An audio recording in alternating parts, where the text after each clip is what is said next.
Hey guys, for today's video, we're taking a look at the Crescent Crew seat riser.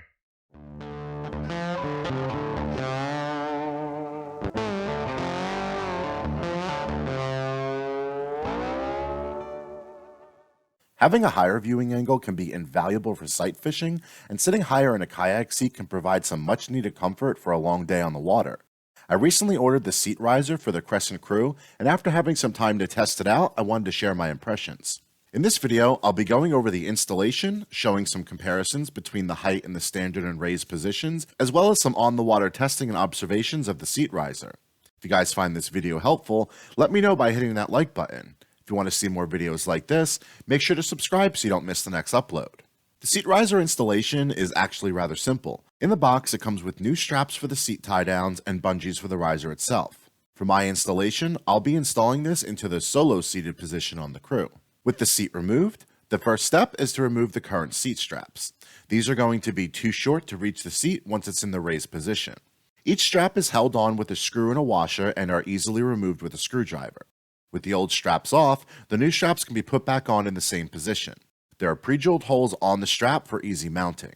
Make sure when you're installing the new straps back on, they are facing the same position as the ones that were removed. The next step would normally be adding bungee mounts to each side of the riser. Since this was going to be my first time testing it out, I opted to skip this step. The seat actually ended up strapping down very firmly, and I wanted to make sure I liked the riser before I drilled into the kayak. I actually had no issues with the strap this way, and I'm likely not going to be adding the bungees in the future. With the new straps on and the seat strapped into position, I was able to clearly see how much height the riser provided. Comparing the two seating positions, you can clearly see how much the riser adds to the seating height.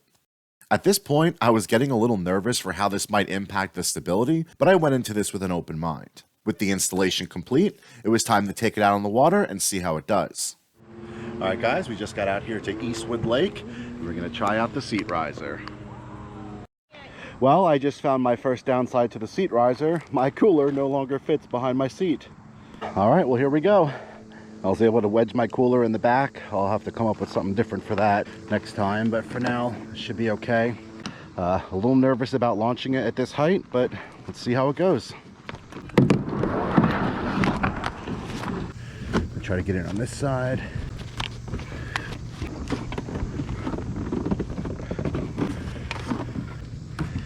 Okay, gonna have to move the foot pedals up a little bit.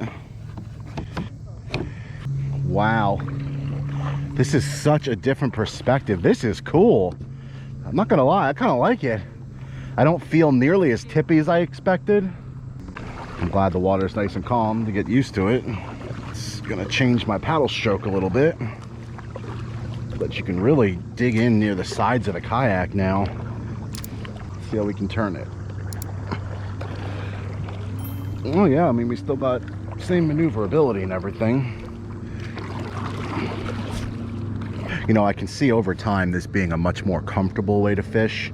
You're not putting as much pressure on your legs to keep you stable. You're more just planted like you're sitting. I could see myself being able to stand up easier with this. I think that if I had a stand-up strap, it would be a lot easier from this height. I'll have to try that out next time. So paddling with the seat riser is actually really nice. You're able to get your pole more vertical, so you're pushing more water.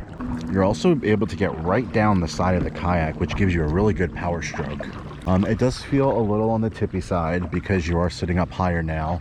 I think that it might be something that my muscle memory just needs to get used to. So we're gonna continue and keep trying this out and see how it goes. Right now we're heading over to a different part of the lake, which is a little more busy.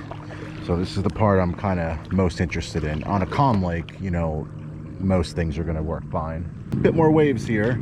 Yeah, I mean, you definitely feel the tippiness in the waves. Feels like you're going to tip a little bit more than you usually do, but you know, if you have a good center of balance, it should be all right. But I will say it's got a lot of comfort to it, and the angle, you can see so much further into the water. This will 100% help with sight fishing. You can see everything now.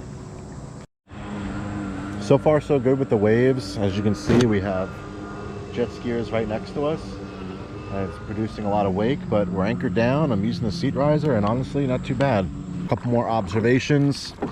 I feel like I can definitely paddle faster, giving myself a better angle on the strokes. The stability has not been impacted as much as I thought it would be.